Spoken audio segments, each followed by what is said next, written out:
Lacy Thomas. In the small town of Vero Beach, Florida, an ordinary man found himself caught up in an extraordinary situation. It all began in 2016 when this man, a local community activist with a fervent belief in justice, was wrongfully arrested by a rookie police officer named Corporal Lacy Thomas. Little did they know that their paths would cross again, leading to a confrontation that would go down in history. The man had been tirelessly advocating for the Indian River County Sheriff's Office to implement the use of body cameras, believing that this measure would bring much-needed transparency and accountability to law enforcement. His passionate plea for change had made him a target, and as a result, he found himself facing false charges orchestrated by Corporal Lacy Thomas. However, the truth had a way of revealing itself, and in this case, justice prevailed. The charges against the man were dropped when it was discovered that Officer Thomas had submitted incorrect information to the court.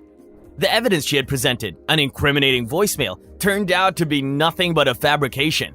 This misconduct cost Thomas her job, and she was transferred to the courthouse, where her powers and interactions with the public were severely limited. Fast forward to May 15, 2018, a fateful day when the man spotted Officer Thomas in the very same courthouse. Determined to document this encounter, he decided to record their exchange. He knew he was well within his rights to do so, despite the discomfort it would surely cause Officer Thomas. After all, transparency was the cornerstone of his fight for justice. As he ventured through the hallways of the courthouse, he sought permission to record from a lieutenant. With a nod of approval, he began filming, and there, standing across from the lieutenant, was Officer Lacy Thomas, the very embodiment of the injustice he had faced. He wasted no time in challenging her, asking about the corruption within their own sheriff's office. Officer Thomas, however, stood silent, refusing to acknowledge the question or the gravity of her past actions. Even when he offered her the opportunity to apologize for falsely arresting him, she remained tight-lipped. Undeterred, the man pressed on, highlighting Officer Thomas's failure to adhere to proper protocols and policies. He made it clear that her transgressions had not been forgotten, and he held her accountable for her past mistakes. In the midst of the tense exchange, the man's courage shone through. He revealed his identity as a local community activist fighting for the implementation of body cameras within the Indian River County Sheriff's Office. The sheriff had walked away from the issue during a budget hearing, but this man took it upon himself to be the watchdog for civil rights in his community. The video he created that day on May 15, 2018 captured the essence of his bravery and unwavering determination. It served as a powerful testament to his belief in fighting for what is right, even in the face of adversity. Through his actions, he inspired countless others to stand up for their rights and demand change. The story of this brave man and his quest for justice serves as a reminder that ordinary individuals can make an extraordinary impact. I understand the actions of the individual in question may not entirely be his fault. However, there are instances where female police officers face unjust humiliation, resulting in unpleasant outcomes. I would like to share a specific story that highlights this issue, and I'm confident that this time you'll empathize with the female officer, so stay tuned until the end of the video. Kristen Stein. Once upon a time in the serene town of Greenburgh, nestled in the heart of Westchester County, a spirited police officer named Kristen Stein found herself entangled in a distressing situation. This is the tale of her unwavering courage in the face of adversity. Kristen, a remarkable young woman of only 29 years, has always harbored a profound admiration for law enforcement. Perhaps it was the influence of her parents, both esteemed members of the NYPD, that instilled in her a fervent desire to protect and serve her community. And so she set her sights on joining the police force in her beloved hometown. In 2017, the stars aligned, and Kristen's dream became a tangible reality. With a heart brimming with enthusiasm, she embarked on her journey as the first openly LGBTQ officer in the history of the Greenburgh Police Department. However, she chose not to immediately reveal this aspect of her identity to her colleagues, well aware of the pervasive prejudices that still lingered within the profession. Being a woman in a predominantly male-dominated field, Kristen was acutely aware of the potential challenges that lay ahead. She found herself evading personal questions about her dating life, attempting to ward off the prying eyes of those who might seek to exploit her vulnerability. After all, she didn't want her every action to be viewed through the distorted lens of sexualization. Alas, her apprehensions were not unfounded. Within the walls of the Greenburgh Police Department, an unfortunate storm of harassment began to brew. As she would later reveal in a federal lawsuit, the relentless torment reached such a distressing crescendo that she was compelled to take a medical leave several months later. The very people she had hoped to call her comrades had become her tormentors. One particularly disheartening incident involved Kristen's field training officer, who shamelessly delved into her personal life, crossing boundaries that should have been sacrosanct.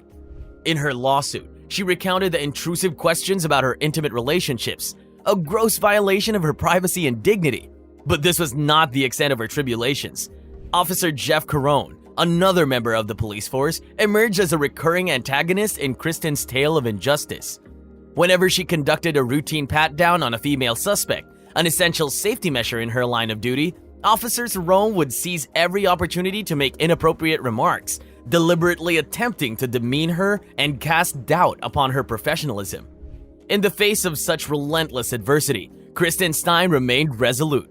She could not and would not allow herself to be silenced by the degrading treatment she endured. With the strength of her convictions, she bravely stood up against the discrimination that had tainted her once fervent dream. In her quest for justice, Kristen filed a federal discrimination lawsuit against not only the town of Greenburgh, but also over a dozen members of the police department. Through this legal battle, she sought to shed light on the harrowing experiences she had endured and expose the systemic issues that had allowed such mistreatment to persist.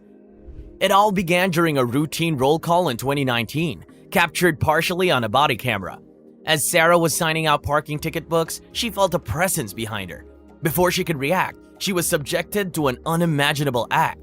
Someone, later identified as Cerrone, thrust his groin into her rear end while grabbing her shoulders. The shock of the incident was compounded by the fact that her colleagues, instead of helping her, laughed at the scene unfolding before them. The trauma inflicted on Sarah didn't end there. She began experiencing panic attacks and gastrointestinal issues, which affected her ability to work. In July, she had no choice but to take a medical leave. However, when she sought workers' compensation to support her during this difficult time, it was denied. Refusing to accept defeat, Sarah decided to challenge the denial in court. She filed a lawsuit against the town and former police chief Chris McNerney, seeking justice for the pain and suffering she had endured. Sarah's doctors confirmed that her trauma was directly linked to the 2019 incident, but McNerney, denying any responsibility, claimed that her injury was not work-related. As Sarah fought for justice, she discovered that Cerrone had faced some consequence for his actions. He had been docked vacation time and received a written reprimand for mistreating a coworker.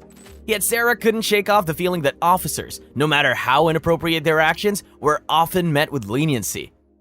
Another former officer, David Wagman, shed light on the toxic culture that existed under Chief McNerney's leadership. He retired in 2018, citing the deteriorating morale within the department. When he had requested off-duty employment, McNerney had denied it, citing concerns for his welfare and the department's interests. Sarah's struggles didn't end with the incident itself. She faced retaliation for speaking out and filing a discrimination complaint. She was unjustly written up for using the bathroom during her menstrual cycle, and her colleagues began showing indifference to her pleas for assistance, intentionally delaying their response times. The unbearable weight of the retaliation started taking its toll on Sarah's mental well-being, to the point where she contemplated the unimaginable, taking her own life. She had dedicated her life to being a police officer, but the severe consequences she faced made her question everything she believed in. In her pursuit of justice, Sarah discovered that the Westchester County Police had rescinded a job offer, citing her as a sexual harassment liability. She firmly denied the accusation, putting the blame squarely on McNerney's shoulders. The false allegations not only shattered her dreams, but also caused immense pain to her and her family. Through it all, Sarah's determination to seek justice remained unyielding. She refused to let her voice be silenced and continued to fight for what she believed was right. The town of Greenburgh, in response to the allegations, declared that it did not tolerate harassment, discrimination, or retaliation in the workplace. However, they denied all of Sarah's claims, citing ongoing litigation as the reason for their silence. As the legal battle ensured, Sarah hoped that her courage to speak out would inspire change within the police department and the community at large. She dreamed of a future where no one would have to suffer in silence, where justice would prevail, and where the values of integrity, respect, and fairness would guide every interaction.